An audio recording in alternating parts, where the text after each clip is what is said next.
Obscene, scene, ఎస్సీన్, scenery అంటూ ఉంటాం కదా, అబ్సీన్, సీనరీ అంటూ ఉంటాం. సో అబ్సీన్, అబ్సీన్, సీనరీ బాగుంది, సీనరీ బాగుంది, మంచి మూవీ, మనకు ఆ వాతావరణం ఆ యొక్క సీనరీ చాలా బాగుంది, అద్భుతంగా ఉందని చెప్తా. అబ్ అనేసి ఇక్కడ అబ్ అంటే కొంచెం నెగిటివ్ లాగా తీసుకోవచ్చు మనం. అబ్సీన్ అంటే beautiful, unhealthy, unwanted, indecent. So ఇక్కడ చూస్తే బ్యూటిఫుల్ అంటే అందమైన, సో మనకు పాజిటివ్ మీనింగ్ ఉంది.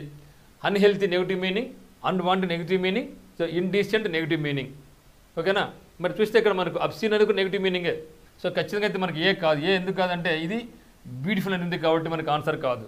అబ్సీన్, సో సీనరీ చాలా బాగుంది అని మీనింగ్ మనం ఉపయోగిస్తున్నట్లయితే, సో అక్కడ అబ్సీన్ మీనింగ్ ఏమంటే అసభ్యకరమైన అని అర్థం. సో అబ్సీన్ మీన్స్ అసభ్యకరమైన, చూడలేనటువంటిది అని అర్థం. బ్యూటిఫుల్ అంటే అందమైన, అన్హెల్తీ అంటే అనారోగ్యమైన, సో ఇది కూడా మన ఆన్సర్ కాదు. అన్వాంటెడ్, నాకు వద్దని చెప్పడం, అన్వాంటెడ్, వాంటెడ్, అన్వాంటెడ్, అవాంఛనీయమైనటువంటి అని అర్థం. సో ఆన్సర్ ఇది కూడా కాదు. దెన్ డీసెంట్ అంటే డీసెంట్ ఫిలర్ అంటాం. దాన్ని నీట్గా ఉన్నాడు, పద్ధతిగా మాట్లాడతాడు, so that is called decent. So దానికి ఇన్ అంటే నెగిటివ్, ఇండీసెంట్ అంటే అసభ్యకరమైన. ఆన్సర్ మనకి ఏమంటే so obscene is equal to indecent.